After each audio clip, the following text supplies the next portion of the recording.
Hi friends, പുതിയൊരു വീഡിയോയിലേക്ക് എല്ലാവർക്കും സ്വാഗതം. ഭാനുവിനോട് ഗായത്രി പറയണേ, നീ എന്ത് തീരുമാനം എടുക്കുന്നുണ്ടെങ്കിലും അത് ആദ്യം ഭാവനയോടൊന്ന് ചോദിച്ചിട്ട് ചെയ്താൽ മതി എന്ന് പറഞ്ഞിട്ടാണ് കേട്ടോ ഭാനുവിനെ ഉപദേശിച്ചിട്ട് ഗായത്രി പോകുന്നത്. സമയം ഭാവന ഗായത്രിയെ കണ്ട് സംസാരിക്കാൻ വേണ്ടി കിച്ചണിലേക്ക് വരികയാണ്. അപ്പോൾ അമ്മ അവിടെ ഇല്ല എന്ന് മനസ്സിലാക്കുന്ന സമയത്ത് അമ്മയെ എന്ന് പറഞ്ഞ് വിളിക്കുമ്പോഴാണ് ഗായത്രി അവിടേക്ക് വരുന്നത്.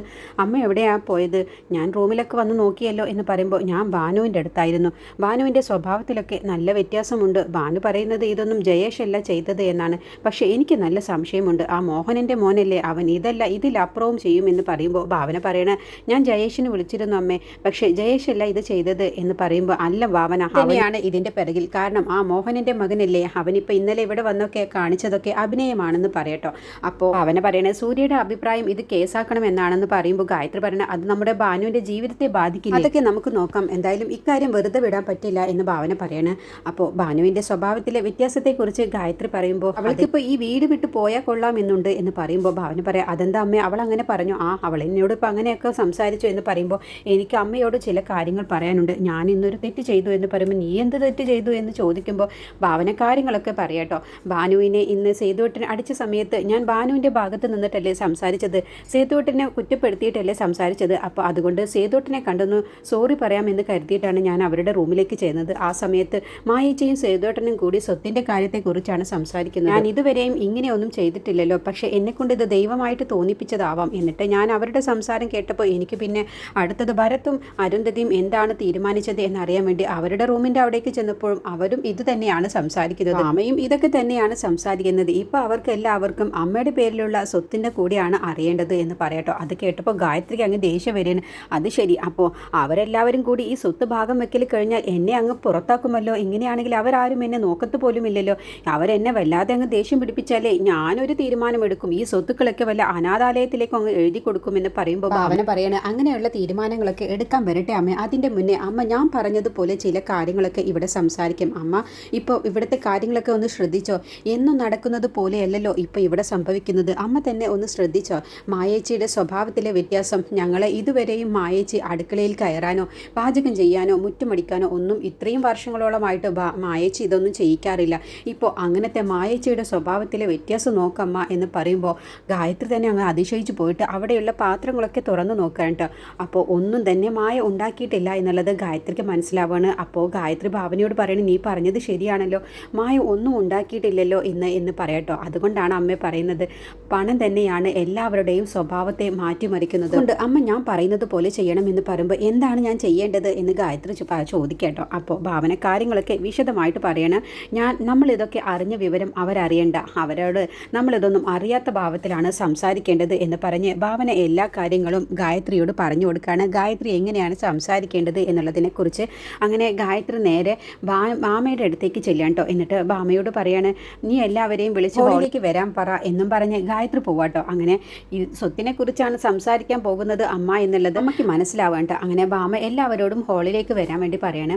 അപ്പോൾ എല്ലാവരും കൂടി അവിടെ എത്തുന്ന സമയത്ത് സേതു അടക്കം എല്ലാവരും ഭാവനയോട് ചോദിക്കുകയാണ്, എന്തിനാണ് അമ്മ വിളിച്ചത് എന്ന് ചോദിക്കുമ്പോൾ ഭാവന ഒന്നും അറിയാത്ത ഭാവത്തിൽ, എനിക്കറിയില്ല, എന്താണെന്നറിയില്ല, അമ്മ എന്തെങ്കിലും പറയാൻ ഉദ്ദേശിച്ചിട്ടുണ്ടാവും, എന്തായാലും അമ്മ വരട്ടെ എന്ന് പറഞ്ഞു നിൽക്കുന്ന സമയത്താണ് ഗായത്രി അവിടേക്ക് വരുന്നത്. അപ്പോൾ ഭാവന ചോദിക്കുകയാണ്, എന്താ അമ്മേ, എന്താ പ്രധാനപ്പെട്ട കാര്യം പറയാനാണെന്ന് തോന്നുന്നല്ലോ എന്ന് പറയുമ്പോൾ മായ പറയണ, എൻ്റെ സംശയം അമ്മ സ്വത്തിനെ കുറിച്ച് പറയാനായിരിക്കുമല്ലേ എന്ന് പറയട്ടോ. അപ്പോൾ ഭാമയും പറയണേ, എനിക്കും അങ്ങനെ തന്നെയാണ് തോന്നുന്നത് എന്ന് പറയുമ്പോൾ ഭാവനയും ഗായത്രിയും പരസ്പരം നോക്കണം. അതിനെക്കുറിച്ച് തന്നെയാണ് ഞാൻ പറയാൻ ഉദ്ദേശിച്ചത്. രമേശൻ 2-3 പേരെ കൊണ്ടുവന്നല്ലോ, അതിൽ നമ്മൾ പറഞ്ഞ തുകക്ക് ഒരു കൂട്ടരെടുക്കാമെന്ന് പറഞ്ഞിട്ടുണ്ട്. അവർ 2-3 ദിവസത്തിനുള്ളിൽ അഡ്വാൻസ് കൊണ്ടുവരും. എനിക്കറിയാം നിങ്ങളെല്ലാവരും നല്ല പ്രതീക്ഷയിലാണെന്നുള്ളത്, എല്ലാവർക്കും തുല്യമായിട്ട് വീതിക്കാനാണ് ഞാൻ ഉദ്ദേശിച്ചിട്ടുള്ളത് എന്ന് പറയുമ്പോൾ സേതു പറയണേ, അത് അങ്ങനെ തന്നെയല്ലേ അമ്മ ചെയ്യത്തുള്ളൂ. ഗായത്രി പറയണേ, കാശ് കിട്ടിക്കഴിഞ്ഞാൽ ഞാൻ ഇപ്പം തന്നെ എല്ലാവർക്കും അത് വീതിച്ച് തരില്ല എന്നങ്ങ് പറഞ്ഞതോടുകൂടി സേതുവിൻ്റെയും ഭാമയുടെയും മുഖം അങ്ങ് മാറുകയാണ്. കാരണം ഭാനുവിൻ്റെ വിവാഹം കഴിയാതെ എനിക്ക് കിട്ടിയ വസ്തു ഞാൻ ആർക്കും തുല്യമായി വീതിച്ചു തരില്ല,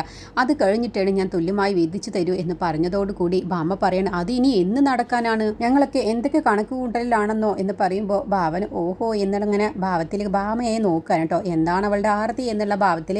അപ്പോൾ എന്ത് കണക്ക് കൂട്ടിയാലും ഒരു കുഴപ്പവുമില്ല, പക്ഷേ ഭാനുവിൻ്റെ വിവാഹം നടക്കാതെ ഞാനത് ഭാഗം വെച്ച് തരില്ല. അങ്ങനെ ഒരു തീരുമാനം എടുത്തില്ലെങ്കിൽ നിങ്ങളൊക്കെ നിങ്ങളുടെ കാര്യം നോക്കി പോകും, പിന്നെ സമയത്തിന് നിങ്ങൾ ആരെയും കിട്ടില്ല, ഭാനുവിൻ്റെ വിവാഹം കൂടാൻ പോലും നിങ്ങൾ ആരും വരില്ല. ആദ്യം ഭാനുവിൻ്റെ മനസ്സൊക്കെ ഒന്ന് ശരിയാവട്ടെ, എന്നിട്ട് അതിനെക്കുറിച്ച് തീരുമാനിക്കാമെന്ന് പറയുമ്പോൾ സൂര്യ പറയണ, ആൻറ്റി പറഞ്ഞ കാര്യത്തിനോട് ഞാനും യോജിക്കുന്നു എന്ന് പറയട്ടോ.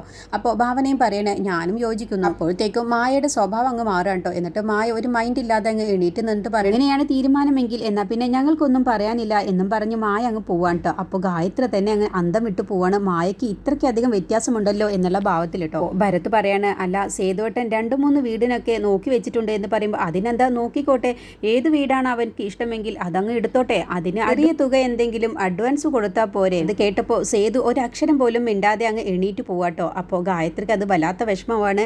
സേതുവിൻ്റെ ഒക്കെ സ്വഭാവത്തിൽ വ്യത്യാസം കാണുമ്പോൾ ഭാമ അവിയോട് പറയണേ, ഇനി ഇവിടെ നിൽക്കണ്ട, ഇവിടെ നിന്നിട്ട് ഒരു കാര്യവുമില്ല എന്നും പറഞ്ഞ് ഭാമ അവിയെയും കൂട്ടി അകത്തേക്ക് പോവാട്ടോ. അപ്പോൾ ഭരത് പറയണേ, ചേച്ചി ഇന്ന് തന്നെ ഭാനുവിനെയും കൂട്ടി പോയി കംപ്ലൈന്റ് കൊടുക്കാം, ആരാണ് ഇതിന്റെ പിറകിലെന്നുള്ളത് അറിയണമല്ലോ. സൂര്യ പറയണേ, കംപ്ലൈന്റ് കൊടുക്കാൻ വരട്ടെ, ആദ്യം നമുക്ക് അർജുനുമായിട്ടൊന്ന് സംസാരിക്കാം എന്ന് പറയുമ്പോൾ അർജുനേട്ടൻ കഴിഞ്ഞ ആഴ്ച ACPയെ കാണാൻ വന്നതാണ്, നമുക്ക് അർജുനേട്ടനുമായിട്ട് ആദ്യം സംസാരിക്കാം പറഞ്ഞ് അവർ 3 പേരും കൂടി അർജുനെ കാണാൻ വേണ്ടി പോവാണ്. എന്നിട്ട് ഭരത് സൂര്യയോടും ഭാവനയോടും പറയണ, അർജുനേട്ടൻ ഇപ്പോൾ ആ ജയേഷിനെ നമ്മൾ കള്ളക്കേസിലാണ് കുടുക്കിയത് എന്നറിഞ്ഞാൽ നമ്മളോടൊപ്പം നിൽക്കുമോ, അർജുനേട്ടന് ഇഷ്ടപ്പെടുമോ എന്ന് ചോദിക്കുമ്പോൾ സൂര്യ പറയണ, അർജുൻ എത്ര വലിയ ആളായാലും നമ്മുടെ ഏറ്റവും അടുത്ത ബന്ധുവും സുഹൃത്തുമാണ്, അതുകൊണ്ട് നമ്മുടെ അവസ്ഥ അവന് മനസ്സിലാവും എന്ന് പറയുമ്പോൾ ഭാവന പറയണേ, ഞങ്ങളുടെ വിവാഹം നടത്തിയത് തന്നെ അവരുള്ളത് കൊണ്ടാണ്, നമുക്ക് എന്ത് ആവശ്യം വന്നാലും അവർ ഓടിയെത്തും. സൂര്യ പറയണേ, എന്തായാലും മോഹനനും കുടുംബവും ഒന്ന് വിറക്കും, നമുക്ക് ഇത്രയും വലിയ ഉന്നത ബന്ധമുണ്ട് എന്നൊക്കെ അറിയുമ്പോൾ ഇനി ഇങ്ങനത്തെ ഒരു നാടേ കളിക്ക് അവരൊരിക്കലും ഇറങ്ങരുത്, നമ്മൾ ആരാണെന്നുള്ളത് അവരും അറിയാൻ പോകുന്നതേ ഉള്ളൂ എന്നൊക്കെ പറയുകയാണ് കേട്ടോ ഭാവന. അപ്പോഴാണ് അർജുൻ അവിടേക്ക് വരുന്നത്. ഈ കണ്ടതോടുകൂടി അർജുൻ അങ്ങ് കെട്ടിപ്പിടിക്കാൻ കേട്ടോ. എന്നിട്ട് ഭാവനയ്ക്കൊക്കെ കൈ കൊടുക്കുകയാണ്, എന്നിട്ട് ഭരത്തിനെ കെട്ടിപ്പിടിക്കുകയാണ്. അപ്പോൾ സൂര്യ പറയണേ, എനിക്ക് ഒരു മാറ്റവും ഇല്ല എന്ന് പറയുമ്പോൾ, ജഡ്ജായെന്ന് കരുതി എനിക്ക് മാറാൻ കഴിയില്ലല്ലോ, ഞാൻ ഇപ്പോഴും നിങ്ങളുടെ പഴയ അർജുൻ തന്നെയാണ്,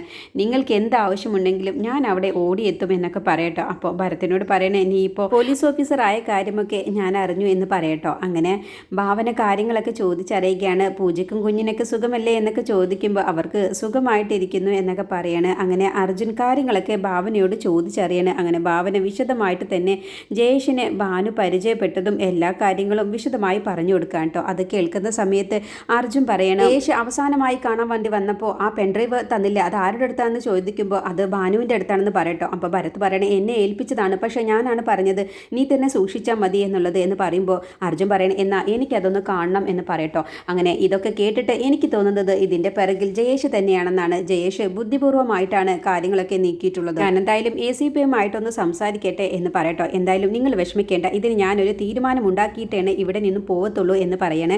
അങ്ങനെ അർജുൻ വന്നതോടുകൂടി ഭാവനയ്ക്കും സൂര്യയ്ക്കും ഭരത്തിനും ഒരു സന്തോഷമാവാൻ കേട്ടോ. ഭാനുവിൻ്റെ കാര്യത്തിൽ ജയേഷ് ചെയ്ത ചതിയിൽ നിന്നും അർജുൻ ഇതിനൊരു തീരുമാനം ഉണ്ടാക്കുമെന്നുള്ളത് അവർക്ക് മനസ്സിലാവണം. ഇത് മാനസയുടെ അടുത്തേക്ക് സുനിൽ വരികയാണ്. അപ്പോൾ മാനസയാണെങ്കിൽ അവിടെ ഡ്രസ്സൊക്കെ ഒതുക്കി വെക്കുന്ന തിരക്കിലാവട്ടോ. അപ്പോൾ മാനസയുടെ അടുത്തേക്ക് സുനിൽ സൗണ്ട് ഉണ്ടാക്കാതെ വന്ന് പുറകിലൂടെ അങ്ങ് മാനസയെ കെട്ടിപ്പിടിക്കുകയാണ്. എന്നിട്ട് വട്ടം ചുറ്റിക്കുകയാണ്. അപ്പോൾ മാനസ പറയണേ, ഇനി മേലിൽ എന്നോട് ഇങ്ങനെ പെരുമാറരുത് എന്നൊക്കെ പറഞ്ഞ് മാനസ ദേഷ്യപ്പെടുകയാണ് കേട്ടോ. അപ്പോൾ സുനിൽ പറയണേ, മാനസ നീ എന്താ ഇങ്ങനെയൊക്കെ പെരുമാറുന്നത്, നീ എന്നോട് എന്താ ഇതുവരെയും ഒരു അയവിൽ പെരുമാറാത്തത്, ഞാൻ എന്ത് തെറ്റാണ് നിന്നോട് ചെയ്തത് എന്നൊക്കെ ചോദിക്കുമ്പോൾ, നീ എന്നോട് എന്ത് ചെയ്തിട്ടും കാര്യമില്ല, സുനിലേട്ടൻ ഇനി എന്ത് എന്നെ ചെയ്താലും ശരി, എൻ്റെ മനസ്സിനി അലിയാൻ പോകുന്നില്ല, സുനിലേട്ടൻ ഇവിടെ നിന്ന് എത്രയും പെട്ടെന്ന് പോകുന്നതാണ് നല്ലത്, സുനിലേട്ടൻ എന്നെ ഇവിടെ എത്ര കടിച്ചു തൂങ്ങി നിന്നാലും ഞാൻ സുനിലേട്ടൻ്റെ ഒപ്പം വരില്ല എന്നൊക്കെ തീർത്തു പറയുന്നത് കേൾക്കുമ്പോൾ സുനിലിന് അത് വല്ലാത്ത വിഷമമാവാൻ കേട്ടോ. അങ്ങനെ മാനസയുടെ ഓരോ ദിവസത്തെ പെരുമാറ്റവും കാണുമ്പോൾ സുനിലിന് മനസ്സുമടുത്ത് ഇനി ആ വീട്ടിൽ നിന്നും സുനിൽ പോകുന്നതായിരിക്കും. കൂടി സുനിൽ ഇനി ആ വീട്ടിൽ നിന്നും എല്ലാവരോടും സോറി പറഞ്ഞ ശേഷമാണ് പോകുന്നത്. സുനിൽ പോയി കഴിഞ്ഞ ശേഷമാണ് ഇനി മാനസയ്ക്ക് സുനിലിനെ വല്ലാതെ മിസ് ചെയ്യുകയും സുനിലിനോടൊപ്പം വീണ്ടും ജീവിതം തുടങ്ങണമെന്ന് ആഗ്രഹമൊക്കെ വരുന്നത്. ഭാവന ഗായത്രിയോട് കാര്യങ്ങളൊക്കെ പറയട്ടോ. അർജുൻ വന്ന് സംസാരിച്ചതിനെ കുറിച്ചൊക്കെ പറയാണ്. അപ്പോൾ ജയേഷ് തന്നെയാണെന്നാണ് അർജുനും പറയുന്നത്. അതുകൊണ്ട് ഇനിയിപ്പോൾ ഇക്കാര്യം ഇങ്ങനെ വിട്ടാൽ പറ്റില്ല, നമുക്ക് നമ്മുടെ ഭാനുവിൻ്റെ ജീവിതമാണ് വലുത്, ഇത് ശ്രദ്ധിക്കാതെ ഇരുന്നാൽ ഭാനുവിൻ്റെ ജീവിതമാണ് ഇല്ലാതാവാൻ വേണ്ടി പോകുന്നത്, അതുകൊണ്ട് ഇതിനൊരു തീരുമാനം എത്രയും പെട്ടെന്ന് ഉണ്ടാക്കണം അമ്മേ എന്നൊക്കെയാണ് കേട്ടോ ഭാവന ഗായത്രിയോട് പറയുന്നത്. ഈ പ്രശ്നത്തിന് ഒരു പരിഹാരം ഉണ്ടായ ഉടനെ തന്നെ നമുക്ക് ഭാനുവിൻ്റെ വിവാഹവും നടത്തണം എന്ന് ഭാവന ഗായത്രിയോട് പറയണം.